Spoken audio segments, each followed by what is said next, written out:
Hello my friends and welcome to episode 72 of The Wanderer. We've had a bit of a mixed bag since the last episode where we lost to Man City 3-1. We went to St John's and we played an absolutely cracking performance, particularly in the first half. Gomez scoring twice in 2 minutes, the second of those being a penalty, and then a goal from Dapo Mabudi gave us a 3-0 comfortable win against the Saints. Then played Aberdeen in the Betfred Cup quarter final. We lost 1-0 in extra time. This wasn't a performance. We were great in the first half, poor in the second. Extra time I thought we were better. They had a couple of chances, we had a couple of chances. They just put theirs away. Our extra sub, Mabudi, didn't really change things the way I kind of hoped they would. And then we drew against Portfish where we were 2-0 out. We'd absolutely battered them in the first half. We started battering them in the second and they scored one on the counter. And then they got another counter. George Byers shot it, deflected off Patev, I think it was, and went in. And then went to the overload formation, the one with the three strikers, and we got 2 goals. I then kept that formation, but I switched back to attacking rather than overload, and we just couldn't get another goal. But Rangers and Celtic both not really having the greatest of form. Rangers have started the league fairly well. They do still have a game in hand, as do Celtic. However, as the way things lie, we are 8 points clear. They have a game in hand still to get within 5. Celtic also have a game in hand. They can get within 7. But you know, that's still fairly comfortably clear at this stage of the season. Gomez, top goal scorer in the league now. First time I remember I'm seeing him there out on his own ever. But it's the first time he's not had an injury prone season so far anyway, of course. And he's looking really good. Woodman leading clean sheets. Man of the match is Gomez. Harry Arter in there and for assists, which is quite good as well because he's not really had a whole lot of game time. Anyway guys, we're going to get straight into the game. I will select my team and I will see you there.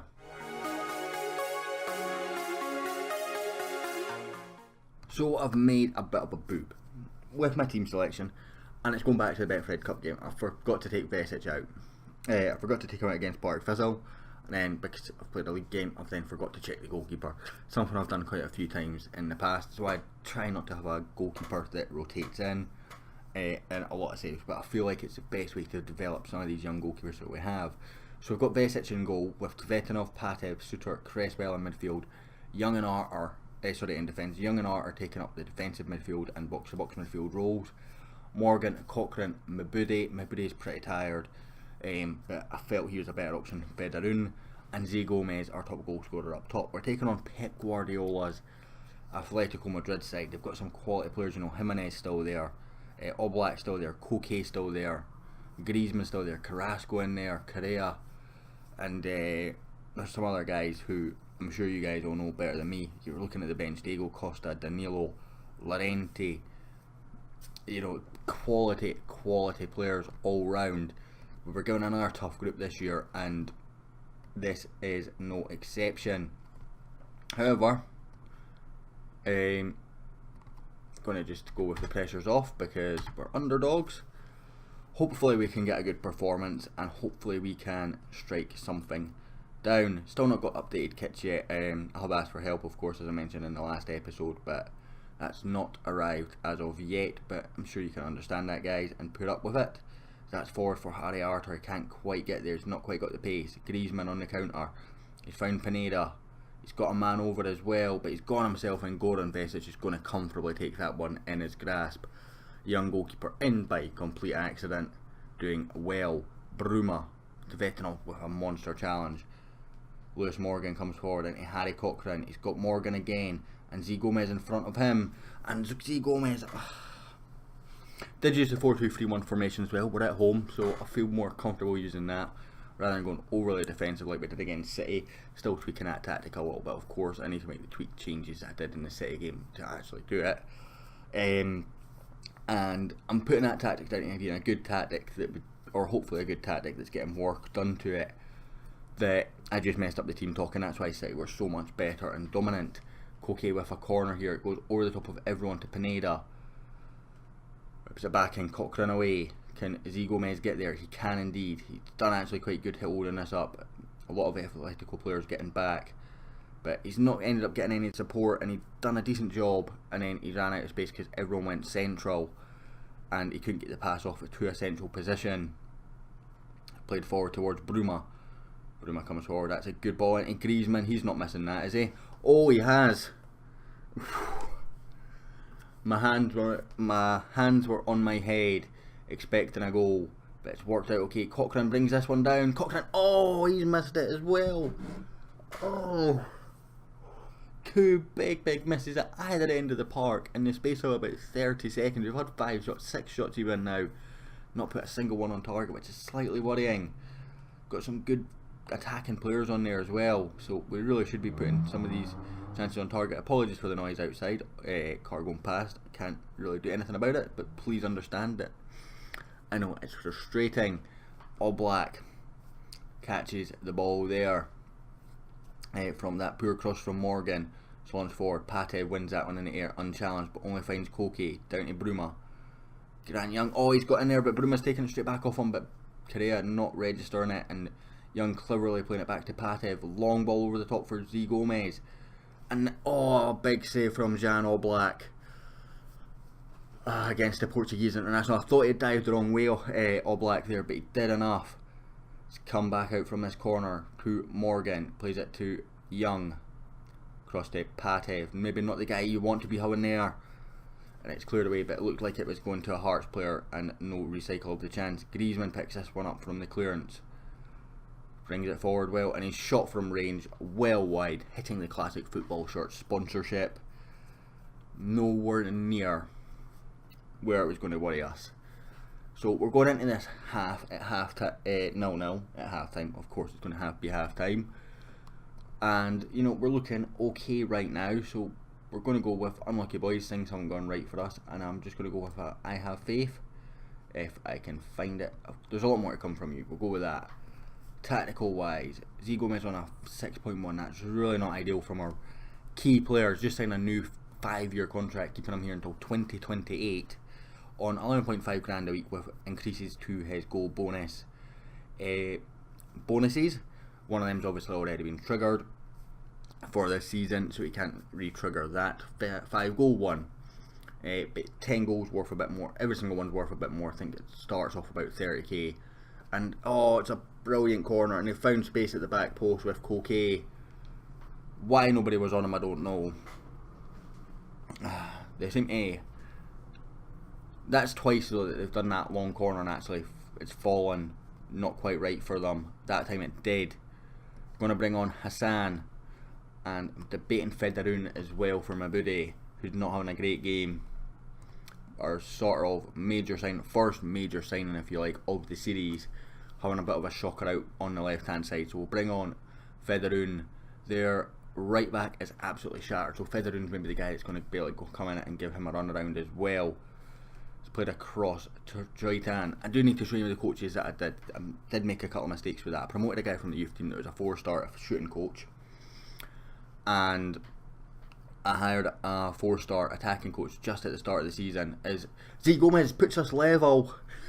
Oh, get in, son. We're level against Pep Guardiola's Atletico Madrid with Hearts. Let's not make a mistake here now though. This is danger time. Remember Club Brugge. It wasn't Club Brugge, it was Genk. Scoring straight from kickoff, and Griezmann's in. Patev clears away. Just end the highlight. Just end the highlight now. Danilo into Espinosa. It's over the bar. And end the highlight. We've got one sub left. I'm debating who we bring on. So we've got a bench. Andrick for ours, probably actually the obvious choice. He's coming back from injury. Andrick did play the last game. He's a very, very good player. Do like him a lot. If he can get that shoot finishing up, I think he'll be an absolutely quality box-to-box midfielder, and we'll be working on that religiously with him. Morgan goes down there. That looked like a complete dive from me, but very, very clever from Lewis Morgan. 5 minutes to go, and we're putting them down to 10 men, and it goes towards Morgan. Cleared away. Cresswell is not responding to my set piece tactics. He keeps putting it in the box when I'm telling him to go short. It's really, really frustrating. It's a good ball out, but Federer not getting to the road for Ricardo. Jimenez plays it away. Jimenez rather. Espinosa bursting with pace. He's got somebody for company, but he's going to get in for Griezmann. I think that's John Suter that's put that in, you know. It's giving Griezmann the goal, but I was pretty sure that came off John Suter. Really should be getting there before Griezmann. And our hope of a point against Atletico Madrid is now looking less and less likely. Porto beating Man City as well. Not ideal when Alex Neil was gone away to Portugal and he's got a team that's beating Man City in our group. Morgan to Young, launch forward, and that was before the time in my opinion, but you know what, probably weren't getting a goal anyway. Z Gomez getting man of the match by having a 6.1. Gonna say I can't fault their effort because you know what, they put so much into that game. So yeah, as I was saying about the coaching, I'll do it now actually, I'll show you. So if we go to our training and go to coaches, so I'd promoted a lad up and I'd signed Jared Harvey. We had a 4-star coach for shooting sitting in our under-20s and I didn't even realise. So when I looked at the under-20s coaches, I weighed the fitness coach and the goalkeeping coach at the start of the year, so I knew there was space. So I was like, right, let's go and review the under-20 staff after I'd signed Jared Harvey. Went to do it, promoted a lad, he was 4-star in shooting, and then I found the updated guide for getting better coaches. So I was like, right, let's go with that. So we brought in Matthew Monte Colombo, who is a 4.5-star fitness coach. You know, very, very good. We brought in Mark Chamberlain, who by my math should have been a 4.5-star goalkeeping ball control coach. Isn't quite, unfortunately. I thought he was. I was wrong. Jared Harvey we'd already mentioned, but I couldn't sack Jared Harvey because he's on a fairly meaty wage. You know, he's on 2k a week for the 3 years. So it was the only guy the board weren't going to let me sack. So Gareth Barry had brought in thinking, oh, he can be 4.5-star in attacking and shooting. What it turns out is he's 4-star in shooting, 4.5 in attacking. But if I swap Harvey around, he's 3.5. So it's basically half a star to gain half a star. Pick which one you want it in. And I'd say 4-star is probably the better option. So there was another one that I signed. I'm trying to think who it was. I'm sure I signed 4. So mentioned Barry. Matt Hamshaw was another one. He was the other one that I thought was a 4-star.